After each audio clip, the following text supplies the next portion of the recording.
ভেবেছিলে তোমার পায়ের ধুলায় নিজের জীবন সঁপে দেব?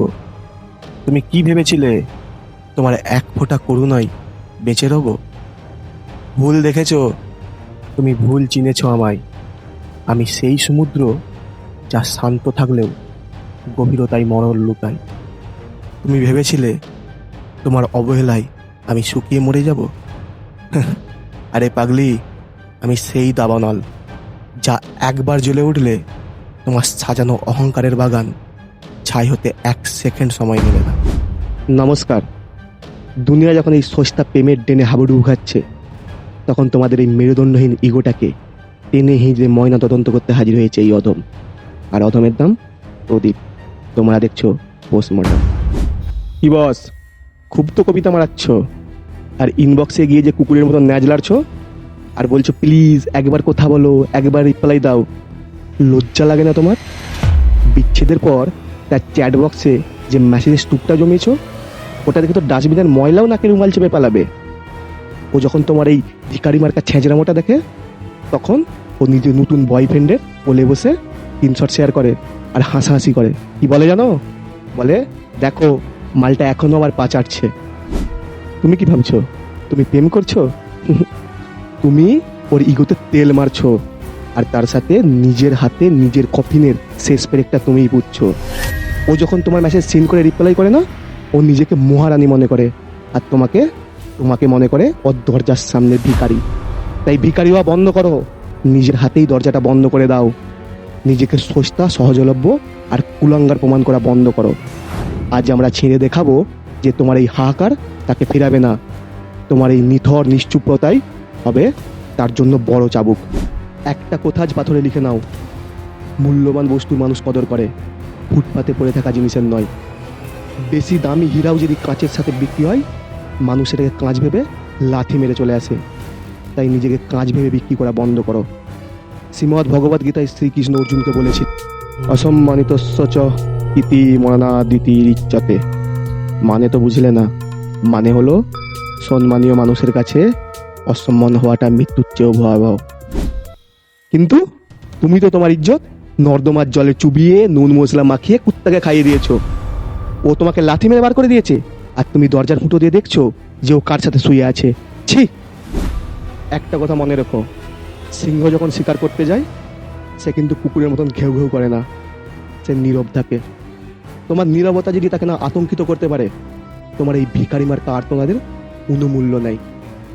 যে তোমাকে হারানোর ভয় পায় না, তাকে হারিয়ে যাওয়ার পূর্ণ স্বাধীনতা যাও। সে বুঝুক তুমি তার জীবনের কোনো অপশন বা বিকল্প ছিলে না। তুমি তার জীবনের ছিলে সেই লোটারি যে সে তার ঝাঁঝরা স্বভাবের জন্য নিজের হাতে ছেড়েছে। তুমি কি ভাবছো ওকে বলক করলেও ভয় পাবে? আরে না, বলক তো দুর্বল লোকেরা করে। তুমি ওকে গ্যালারিতে বসে তোমার বদলে যাওয়া দেখার সুযোগ দাও। ও দেখুক তুমি ওকে ছাড়াও কত ভালো রয়েছো। ও দেখুক তোমার হাসিটা আগের থেকে কত বেশি চওড়া হয়েছে। আর এটাই হবে তার কাছে সব থেকে বড় মানসিক টর্চার। আসল রোস্টিং হলো তো তাকে আনবলক রেখে মোড়া মানুষের মতন ট্রিট করা। তাকে বুঝিয়ে দাও সে এখন আর তোমার ঘৃণা পাওয়ারও যোগ্য নয়। সে এখন সির্ফ তোমার কাছে একটা জীবন্ত লাশ, যাকে দেখে তোমার ঘৃণা লাগে না, শুধু মায়া হয়। এখন সময় নিজেকে আড়াল করে নেওয়ার। আগামী 30 দিন, মনে রেখো, আগামী 30 দিন মার্ক জুকারবার্গের অ্যাপসেও তোমার ছায়া পাওয়া যাবে না, ইনস্টাগ্রামেতেও তোমার টিকি দেখা যাবে না, এমনকি পাড়ার মোড়ের চায়ের দোকানেতেও নয়। এটাই আসল পরীক্ষার সময়। শ্রীমদ্ ভগবদ গীতায় অধ্যায় 2 শ্লোক নম্বর 47 বলা হয়েছে, কর্মণ্যেবাধিকারে ইস্তমা ফলে সুকদাচন। অর্থাৎ অধিকার কেবল কর্মে, ফলে নয়।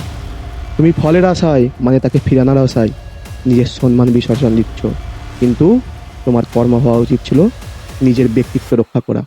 কি শ্লোকটা কঠিন মনে হচ্ছে? একটু সহজ করে বলি, তোমার কাজ হলো নিজের সম্মান বাঁচানো, তাকে ফিরিয়ে আনা নয়। ফলাফলটা ভগবানের উপর ছেড়ে দাও না, কিন্তু নিজের ব্যক্তিত্বটা কোনো কুকুরের পায়ে সঁপে দিও না।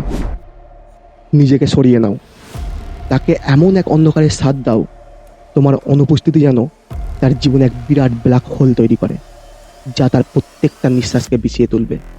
সে যেন বুঝতে পারে তুমি একজন তার জীবনে শুধু মানুষ ছিলে না, তুমি ছিলে তার জীবনে সেই অক্সিজেন যা সে এখন প্রত্যেক মুহূর্তে টের পাচ্ছে। এই 30 দিন তুমি কি করবে? কেঁদে বালিশ ভিজাবে? একদম না। নিজের আলুমার্কা চেহারাটা আয়নায় দেখো, জিম যাও, ঘাম ঝরাও, নিজের কেরিয়ারে এমন আগুন জ্বালাও যাতে করে একদিন তোমার ব্যাংক ব্যালেন্স আর সাকসেস তোমার হয়ে চিৎকার করে। নিজের সাকসেস এমন লেভেলে নিয়ে যাও যে তোমার ব্যাংক ব্যালেন্সের সংখ্যা দেখে যেন তার 3 দিন জ্বর চলে আসে। তাকে পাহাড়ের এমন উচ্চতা থেকে অবহেলা করো যেখানে পৌঁছানোর যোগ্যতা তার কেন তার 7 পুরুষের নাই। সে যেন আফসোস করে মরে যে সে হীরা ফেলে কাঁচ কুড়াতে গিয়েছিল। আজ একটা কথা কলিজায় লিখে নাও, নো কন্ট্যাক্ট রুলস তাকে ফিরিয়ে আনার জন্য নয়, হারিয়ে যাওয়ার নিজেকে ফিরে পাওয়ার জন্য। একটা কথা মনে রেখো, বাঘ যতই ক্ষুধার্ত হোক সে কিন্তু বিড়াল কুকুরের মতন ডাস্টবিনের খাবারে মুখ দেয় না, সে তার রাজকীয়তা বজায় রাখে। কুকুর সবসময় ভিড় খুঁজে, কিন্তু সিংহ একা থাকলেও তার এলাকা দখল করার কেউ সাহস পায় না। মনে রেখো, তোমার একাকিত্ব যেন তোমার দুর্বলতা না হয়, এটা যেন হয় তোমার সাম্রাজ্য। তাই ভিখারির মতন ভালোবাসা ভিক্ষা চাওয়ার চেয়ে একাকিত্বের রাজত্বে নিজেকে রাজার মতন বরণ করে নেওয়া অনেক বেশি গৌরবের। একটা জিনিস জেনে রেখো, যে জিনিসের যোগান বেশি তার ভ্যালু তত কম, সেটা অর্থনীতি হোক বা ভালোবাসা। তাই তুমি যখনই বারবার নিজেকে তার কাছে সঁপে দিচ্ছ না, তুমি তোমার মার্কেট ভ্যালু 0 করে ফেলছো। তাই তাকেও বুঝতে দাও, তোমার সময় পাওয়াটা একটা প্রিভিলেজ, কোনো অধিকার নয়। ভিড়ের মাঝে তো সবাই হাসে, কিন্তু একাকিত্ব সিংহাসনে বসে যে রাজার মতন হাসে সেই হলো আসল বাজিগর। তাকে বুঝিয়ে দাও, তুমি কিন্তু সাধারণ মানুষ না, তুমি তোমার সমাজের এক ছত্র সম্রাট। নীরবতা কেন কাজ করে জানো? কারণ মানুষ শূন্যস্থান পূরণ করতে ভালোবাসে। তুমি যখনই তার সাথে কথা বলা বন্ধ করে দেবে, সে তখনই ভাববে যে সে কি আমায় ভুলে গেছে, সে কি অন্য কারোর সাথে হাসছে। এই যে সে তোমায় নিয়ে ভাবছে, এটাই তার মনের উপরে তোমার সবচেয়ে বড় জয়। তোমার নীরবতা যেন তার মনের ভিতরে একটা আদালতের কাঠগড়া সৃষ্টি করে, যেখানে সে নিজেই হবে নিজের বিচারক, আর তোমার স্মৃতিগুলো হবে তার ভুলের সবচেয়ে বড় সাক্ষী। সে যেন নিজের ভুলের আগুনেই নিজের দগ্ধ হয়ে যায়। রবীন্দ্রনাথ ঠাকুরের ভাষায় যদি বলতে হয়, বিপদে মোর রক্ষা করো, এ নহে মোর প্রার্থনা, বিপদে না জানো করি ভয়। Silence is not empty, it is full of answer. তোমায় যে সস্তা ভেবেছিল, তাকে আফসোস করার সুযোগ তোমার এই নীরবতাই দিবে। সে যদি তোমার যোগ্য হয়, তোমার এই ব্যক্তিত্বই তাকে তোমার দ্বারা টেনে আনবে। আর সে যদি তোমার যোগ্য না হয়, তুমি 30 দিনে নিজেকে এমন গুছিয়ে নিবে, এমন শক্তিশালী বানাবে, সে ফিরে আসা বা না আসাতে তোমার কিচ্ছু ছেড়া যাবে না। আজ নিজেকে গুছিয়ে নাও, কাল পৃথিবী তোমায় কর্নিশ জানাবে।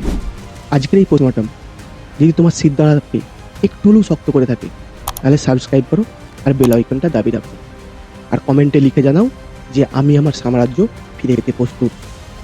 সবাই ভালো থেকো, সুস্থ থেকো, নিজেকে পাগলের মতন ভালোবাসো। দেখা হচ্ছে পরের পর্বে।